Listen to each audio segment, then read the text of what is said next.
সুপ্রিয় শিক্ষার্থী, আজকে আমরা নবম দশম শ্রেণীর একটা গুরুত্বপূর্ণ অঙ্ক মানে সেট ও ফাংশন অধ্যায় থেকে প্রশ্ন নাম্বার 12 আমরা একটু মনোযোগ সহকারে প্রশ্ন একটু করে নিই। কারণ বলা হয়েছে 100 জন শিক্ষার্থীর মধ্যে কোনো পরীক্ষায় 65 জন শিক্ষার্থী বাংলায়, 48 জন শিক্ষার্থী বাংলা ও ইংরেজি উভয় বিষয়ে পাস। এরপরে বলা হয়েছে 15 জন শিক্ষার্থী উভয় বিষয়ে ফেল করছে। এখন আমাকে ক নম্বরে বলা হয়েছে সংক্ষিপ্ত বিবরণ সহ উপরের তথ্যগুলো একটা চিত্র প্রকাশ করো। এখন এই যে উপরের যে তথ্য দেওয়া আছে এগুলোর উপর ভিত্তি করে আমাকে এখানে একটা অবশ্যই চিত্র প্রকাশ করতে হবে। তাহলে খ নম্বরে বলছে শুধু বাংলায় ও ইংরেজিতে পাশ করেছে তাদের সংখ্যা নির্ণয় করো। এখন আমার এখানে বাংলায় কতজন শিক্ষার্থী ও ইংরেজিতে কতজন শিক্ষার্থী পাশ করছে এই জিনিসটা বের করতে হবে। এরপর গ নম্বরে দেওয়া আছে উভয় বিষয়ে পাস এবং উভয় বিষয়ে ফেল সংখ্যা দুয়ের মৌলিক গুণনীয়ক সমূহ সেট দুটির আমার এখানে সংযোগ সেট নির্ণয় করো। এখন আমার এই অঙ্কটা খুবই গুরুত্বপূর্ণ। এখন আমরা এই অঙ্কটা করব। তাহলে আমার এখানে যে প্রশ্নটা দেওয়া আছে আগে এই প্রশ্নটা আগে আমাকে খুব ভালো করে বুঝে নিতে হবে। এখন আমাকে প্রশ্নে যেটা বলছে এখানে প্রথমে বলছে যে একটা আগে বেঞ্চ চিত্র নির্ণয় করো। এখন এই যে বেঞ্চ চিত্র নির্ণয় করতে গেলে এখন আগে যে এখানে প্রশ্ন নাম্বার আগে এখন আমরা কটা করি। তাহলে কটা করতে গেলে এখন বেঞ্চ চিত্রের মতো আমরা আগে একটা বক্স করে নিলাম। তাহলে এখন আমার এখানে প্রশ্ন কি ছিল?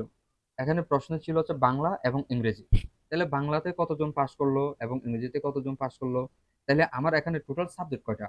এখন আমার এখানে টোটাল সাবজেক্ট হচ্ছে এই যে এখানে টোটাল সাবজেক্ট এই যে বাংলা ও ইংরেজি। তাহলে বাংলা ও ইংরেজি বিষয়ে পাস করছে এই ধরনের সংখ্যাগুলো আমাকে এখানে বের করতে হবে। যে এখানে আমার টোটাল স্টুডেন্ট ছিল কতজন? 100 জন। 100 জনটা লিখলাম। তাহলে এখন আহ এটা মনে করলাম বাংলার জন্য, আর এটা এটা লিখলাম হচ্ছে ইংরেজির জন্য।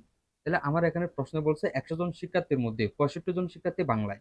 তাহলে 65 জন শিক্ষার্থী হচ্ছে এই যে এখানে বাংলায়। এরপরে বলছে যে কতজন? 48 জন শিক্ষার্থী। তাহলে কতজন হবে? 48 জন শিক্ষার্থী বাংলা ও ইংরেজি উভয় বিষয়ে পাস। তাহলে উভয় বিষয়ে পাস করছে এরকম আসলে কয়জন? 48 জন। এটাকে প্রকাশ করলাম P2 দিয়ে। এরপরে এই বলছে কি, প্রশ্ন বলছে কি এই যে 15 জন শিক্ষার্থী উভয়ে এখানে ফেল করছে। তাহলে হচ্ছে ফেল করছে কয়জন? এরকম আছে কয়জন? 15 জন। এখন এটাকে প্রকাশ করলাম তাহলে P3 দিয়ে। তাহলে এখন আমরা লিখতে পারি এখানে আয়তাকার ক্ষেত্রে এই যে এখানে ঠিক আছে ইউ ইউ দ্বারা কতজন? এই যে 100 জন শিক্ষার্থীর সেট নির্দেশ করা হয়েছে। এরপরে বলা হয়েছে বি এবং ই এই চিহ্নিত বৃত্তাকার দুটি। তাহলে এই যে এখানে মানে যথাক্রমে বাংলা এবং ইংরেজি বিষয়ে পাস করছে এ সেট নির্দেশ করছে। তাহলে এই যে এখানে যার ফলে যে এই বেঞ্চ চিত্রটি তাহলে আমার কয়টি নিশ্চয় সেটে বিভক্ত করা হয়েছে? টোটাল যে P1 P2 P3 P4, তাহলে এই মানে 4টি সেটে 4টি হচ্ছে নিশ্চয় সেটে বিভক্ত করা হলো। এই গেছে এখন আমাদের ক নাম্বার। এখন আমরা করব ক। তাহলে এই যে এখন আমরা ক নাম্বারে বলছে কি, আমার প্রশ্নটা কি ছিল? আমার প্রশ্নটা ছিল শুধুমাত্র বাংলায় ও ইংরেজিতে, শুধুমাত্র বাংলায় ও ইংরেজিতে পাস করছে তাদের সংখ্যাগুলো আমাকে এখানে just এখন হচ্ছে নির্ণয় করতে হবে। এখন আমরা যদি ক নাম্বারটা করি তাহলে এখন এখানে লিখলাম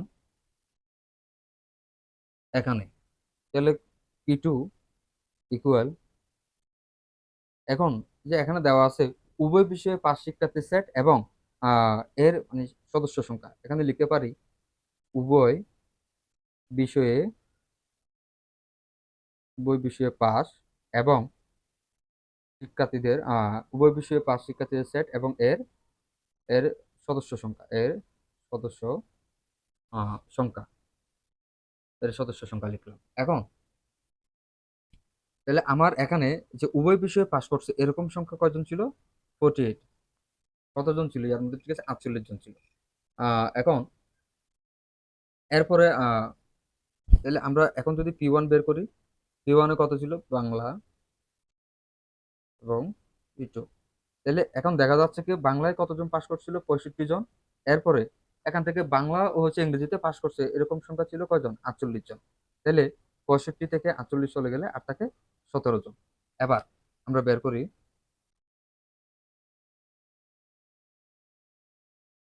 এবার দেখা যায় আমার টোটাল স্টুডেন্ট সংখ্যা ছিল 100 জন। এরপরে P4 বলতে আমার এখানে কতজন স্টুডেন্ট ফেল করেছিল বলছে? 15 জন। তাহলে 100 থেকে 15 চলে গেলে আর থাকে 65 জন। এবার আমরা P3 বের করব। P3 বের করতে গেলে তাহলে বি ইংলিশের P1 P2। তাহলে এবার দেখা যাচ্ছে শুধু ইংরেজিতে পাস সেট সংখ্যা এবং এর সদস্য সংখ্যা। তাহলে আমার এখানে কত পাইছিলাম এর আগে? এর আগে কত বের করছিলাম? 85 জন। এই যে এখানে দেওয়া আছে 85 জন। এরপরে P1 এবং P2 থেকে কত ছিল? 65 জন। তাহলে আর থাকে কতজন? যে এখানে 20 জন। তাহলে এখন আমরা বলতে পারি শুধুমাত্র শুধুমাত্র বাংলায় পাশ করছে 17 জন শিক্ষার্থী, শুধুমাত্র। এখন আমরা বলতে পারি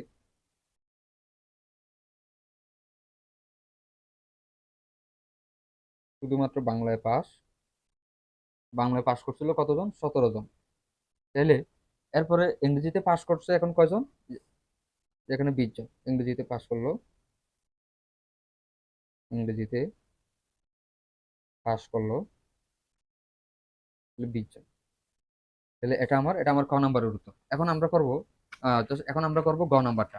এখন আমার এখানে আগে হচ্ছে গ নাম্বারের প্রশ্নে, আমার এখানে প্রশ্ন কি, এই যে কি দেওয়া আছে প্রশ্নটা একটু পড়তে হবে। তাহলে এখানে গ নাম্বারে বলা হয়েছে শুধু এই যে ঠিক আছে, উভয় বিষয়ে পাস এবং উভয় বিষয়ে ফেল। আমার প্রশ্নটা বলা হয়েছিল উভয় বিষয়ে পাস, তাহলে উভয় বিষয়ে ফেল মৌলিক সংখ্যার এবং গুণনীয়ক সংখ্যাগুলো নির্ণয় করো। এখন আমার এখানে লিখতে হবে, এখন আগে আমরা লিখলাম গ। তাহলে গ, তাহলে এই যে গ নাম্বারটা করতে গেলে এখন প্রশ্ন যেটা বলছে এটা আগে আমরা লিখি। উভয় বিষয়ে, উভয় বিষয়ে পাস করছে,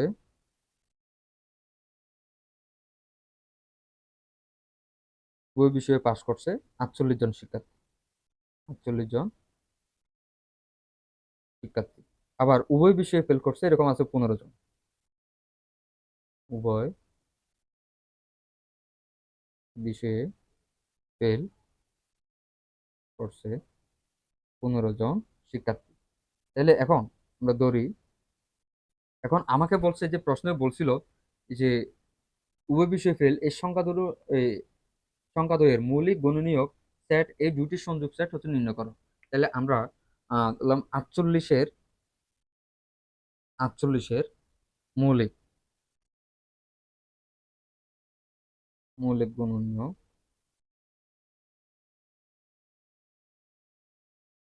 গুণনীয়কের সেট এ, আর একটা আছে 15 এর মৌলিক গুণনীয়ক সেট সমান ধরলাম বি।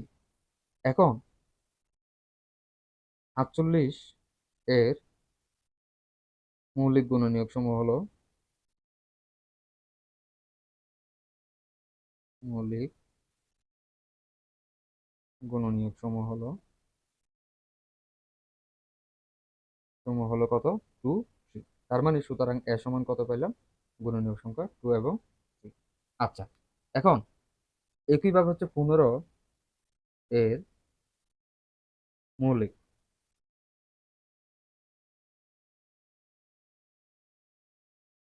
তাহলে 15 এর মৌলিক গুণনীয়ক সমূহ কত আছে? 3, 5। তার মানে সুতরাং এই যে এখন আমরা বি সমান কত পাইলাম? বি সমান 3 এবং, আচ্ছা, এখন সুতরাং তাহলে আমার প্রশ্নে বের করতে বলছিল উভয়ে দুটি মানে সংযোগ সেট নির্ণয় করো। তাহলে এ সংযোগ সেট বি ইকুয়াল, তাহলে এর মান কত ছিল? এর মান কত বের করছে? 2, 3 সংযোগ সেট, এরপর হচ্ছে বি কত? বি এর মান 3, 5। তাহলে কত হয় এখানে? 2, 3, 5। সুতরাং সুতরাং হচ্ছে নির্ণয় সেট,